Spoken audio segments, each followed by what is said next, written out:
Good morning. What is up, everyone? This is Ferdbird the Nerd with another One Piece trading card game market report for you all. Man, One Piece is taking over. I feel like Pokemon is still doing pretty well. I can find packs, Walmart, my local 7-Eleven, what have you. But One Piece, I can't find anywhere as far as retailing is concerned. Every single time I go to your Target, your Walmarts, your what is it, the Spencer's, um any of those kind of one-off stores, I can't find a single pack of the stuff, and it's really hard to find at your trading card game stores. I literally went to a store this past week, and a gentleman that I talked to said that the game is very fluid, and speculators are going crazy over it. So it's just, I mean, the demand is just definitely outpacing the supply for sure. So I'm going to do more of these reports. I'm going to kind of stave off Pokemon, but still love Pokemon and all that. But I just think One Piece is taking over. And if you do like these shows, please like, subscribe, tell all your friends about them. I'm going to keep doing them. I do video game market reports as well, as you can see on the page here. Let's see real quick. Let's see here. Give me 1 second here. Yeah, I do all these different types of videos. I do content always and every way. My video game market reports are kind of taking up a little bit of steam here. It looks like 266 views this past week and 171 last week. So that's 100 more views than last week. Trying to go over, the basics of video game market reporting and all that good stuff. But without further ado, let's get into the show. I got a quick show today. I don't have a ton of stuff, but I really am enjoying One Piece in general. I'm still on season 1, trying to figure out this whole concept of trying to find this one definitive treasure and all that, but it's pretty fun.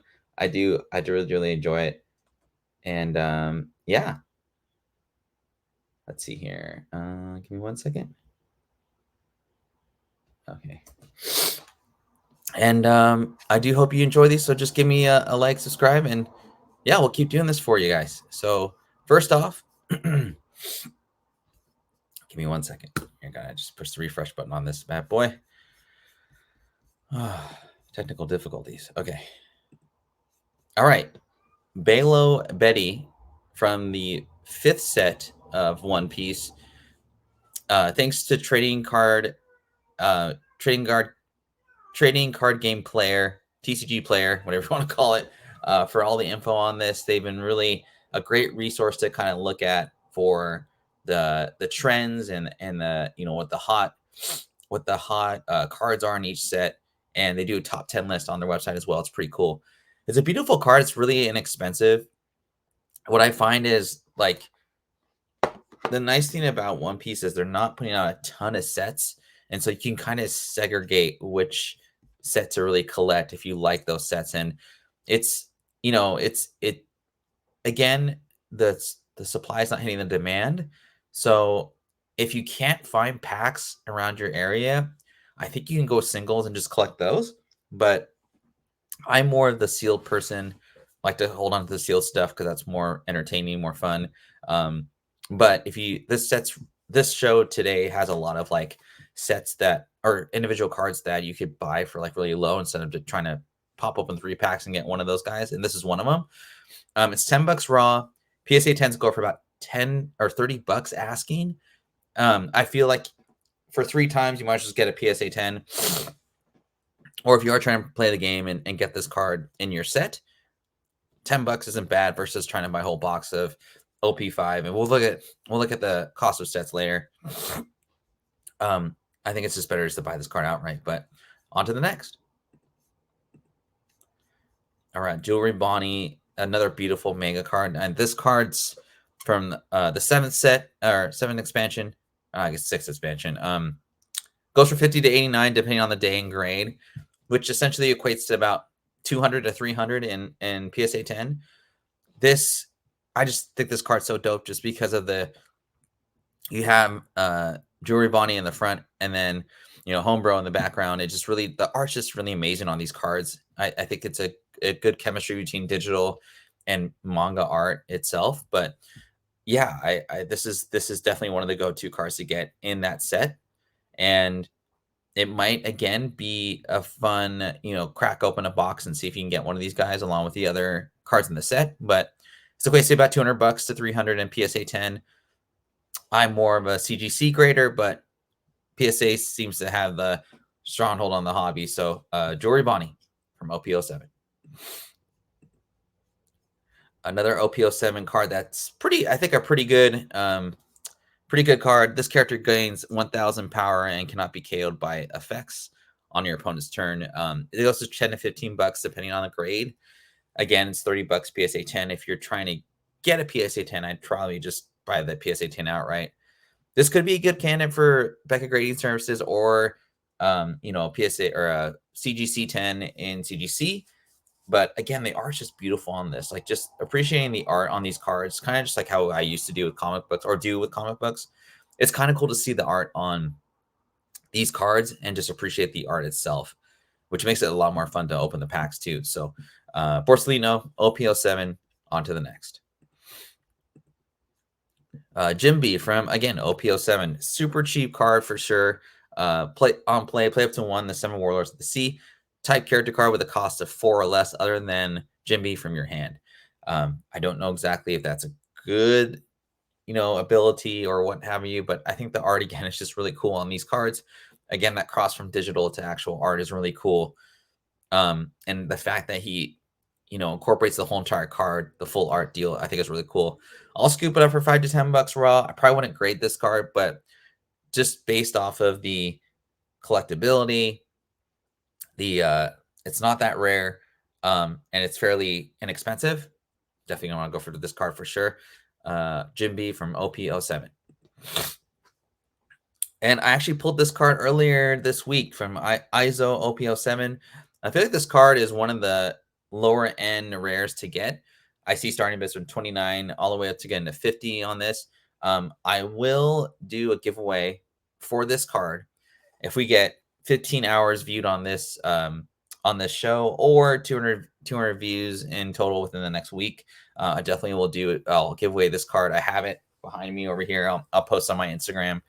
But yeah, I thought this was a pretty cool card to kind of encapsulate, because I did actually pull it from a pack, and I got it from one of those yellow kind of triple pack type deals I did an opening for a while back.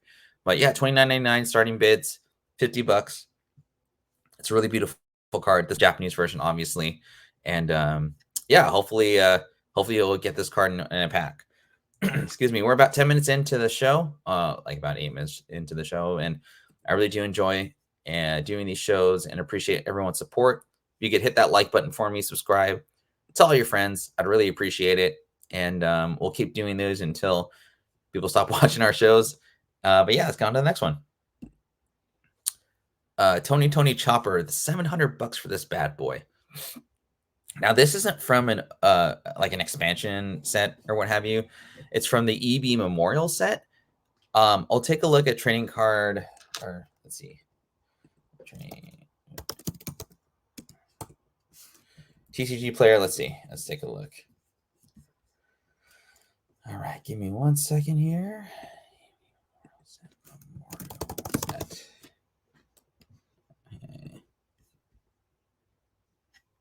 It's taking a second to load. All right, let's just go share here. Come on.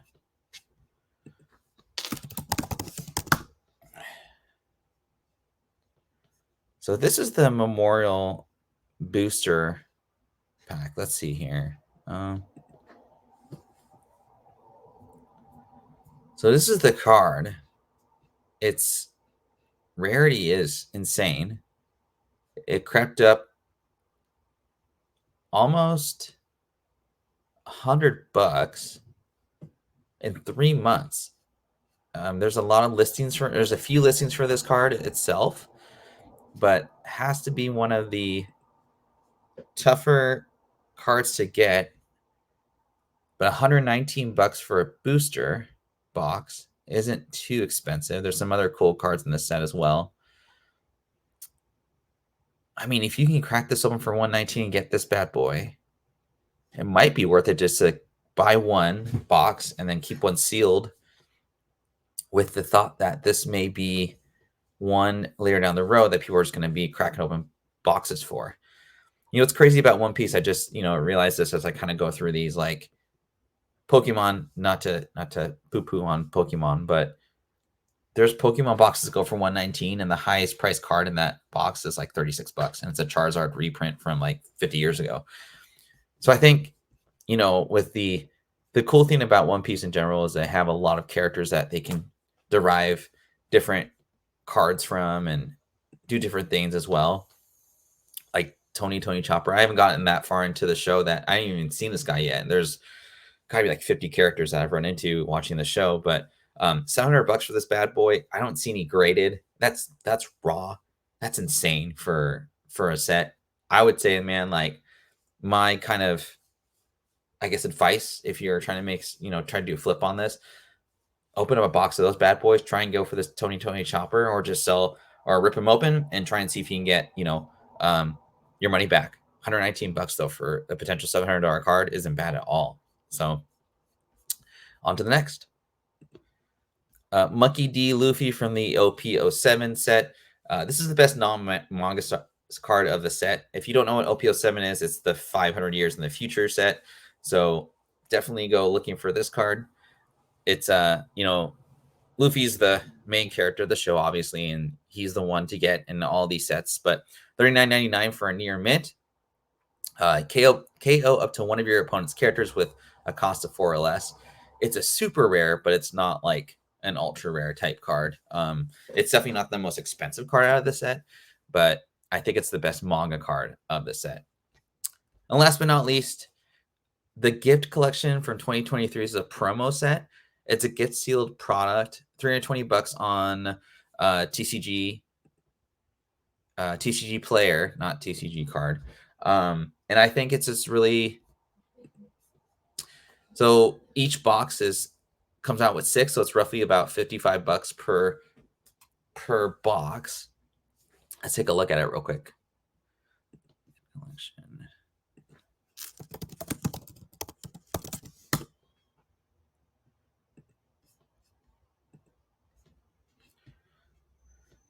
So it's a One Piece promotional, set. It's not tied to, I guess, the booster packs or OP04 times 5. You get a card case promo card. So I would probably buy this and just keep it, keep it sealed. Wouldn't really touch it or mess with it at all. Some of the cards from the set are as follows. Holy cow! Look at those bad boys. These are some majorly. Maybe I would open this card. Wow. Yeah, these promo cards are amazing. Look at this. 140. The most expensive one is this Edward Newgate one. I haven't seen him yet in the show, but man, there's so many great cards in this set. Maybe the get is just to again open one card. Open or buy one set and then open the other. That'd be pretty cool. But that's the last one I want to get into here. But let's take a look at some of the other One Piece just products here. Oh, that's One Piece.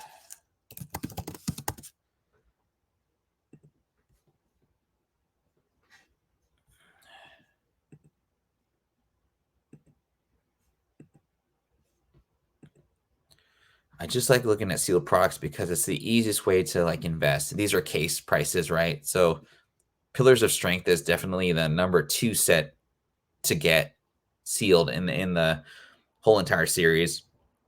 Paramount War is pretty good too. And then Romance Dawn, remember, make sure that the bottom of that booster box is blue, because if it's not, potentially could be, or it's not the first edition of the set. I think right here, this Memorial Collection is your best value to keep one closed and then, or keep one sealed and then keep one, and then go for it and open one of them. Let's see here. Pillars of Strength. That must be, oh, that's just one booster box. My fault. What I found kind of astonishing was that the display boxes, so that's times 6, but the starter, basically the starter decks, they're pretty expensive. Like I went to the mall and it was like $25 for a starter deck. Maybe inflation's picking up with starter decks in general. I don't know, but either way, again, this set's just pretty amazing. It's hard to find. I can't find it anywhere unless you go online, but it's not like, I mean, these are inexpensive prices for trading card game in general. Last year, 2023, I was very cautious about One Piece. I was like, this might be like a one hit wonder, but what kind of hit me on this guy is that this booster box, that's a case, but one booster box last year was selling for $500, and now they're going for about 1,000 each. So I don't know if this is like a second print one, but if it's the first print, expect to pay around $1,000 for one booster box. If that was me, I'd probably just leave it. I probably wouldn't go for these guys unless you're just wanting to open and rip them up. But if I'm going for like an investment, this is the one I think, honestly, to just put your hard-earned money towards. I wouldn't. I just can't do it right now. It's just too expensive for me. But nonetheless, I think it's a great investment. One Piece is here to stay. I feel like it's dethroning Pokemon as of right now. We'll see what the data says going forward. But I'm going to join a couple fellas next week from the Discord that we're a part of. If you're not joining the Discord, let me know. I'll plug whatever on the feed. But yeah, if you guys like this show, enjoy the stuff that we're doing here, please hit that like button, subscribe, tell all your friends about it. We'll see you next time. Have a great weekend and take care.